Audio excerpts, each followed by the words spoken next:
Adam, great to see you in the show today. Are you looking forward to it? I am. Weather conditions absolutely perfect for people and for animals. One of the best shows in Europe, and really excited to be here. Brilliant. And yeah, we're on the GWCT stand today.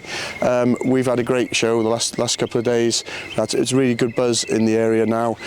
Talking with farmers, talking with policy makers, and we're having a great time. And we're trying to display all the projects that we're doing. Farmland feeders, supplementary feeding, our big curlew project in Wales at the moment, Curlew Connections, working with partners. You're a great believer in all that work as well. I am. Yeah, I'm a big fan of what you do. Fantastic to be able to back up the research with science, to get the facts and figures. Great that you've got the ear of government. Steve Reed is now in with the Labour government. Really important to be talking high level policy, but also helping him understand the wider domain in the countryside.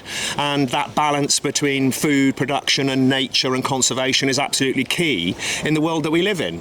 Exactly. And you're a great believer, and ourselves, and talking with farmers now, we believe farming needs to be profitable before we can, them payments then need to be right to have nature to have a place as well on farms. They do, absolutely, yes. The definition of sustainability is about looking after the environment, it's about relationships, but ultimately it's about making cash, because if you don't make the cash, you cut corners, and then, the business fails. So it is about being able to run a profitable business, and I think agriculture is very good at that, but can get squeezed in the wrong direction sometimes. Now there's a changing world out there, we're going through this transitional period, and there's some exciting opportunities with the new sustainable farming incentives that certainly on the farm at home we're embracing, and I think the work that you do helps us understand and clearly demonstrate that what we're doing is the right thing.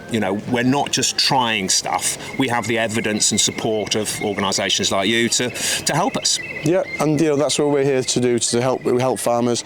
And like you say, it's much more than just the farming. The business is obviously important, nature, but it's about communities. It's about, in Wales, language as well. In England as well, that them different regional dialects and the community basis that revolves around all farming communities, rural life. Indeed, and here what you're doing is meeting farmers, countryside people, but also people from the towns and cities, bridging that urban divide, getting those messages out there. Agricultural shows all over the UK are doing a great job at that, and the visitor numbers and people coming to events like this is growing all the time. So for someone who lives and works and has grown up in the countryside, I think that's really exciting. So congratulations. Brilliant. Thank you, Adam, for coming along. We've got a sustainable food talk at 1. If you can make it, great. We've got Coleg Ceredigion coming. We've got Welsh beef, Welsh lamb, and venison as well. So fantastic. Please come along. And Adam, thank you very much. Not at all. And Good see to you see you again. Cheers. Bye.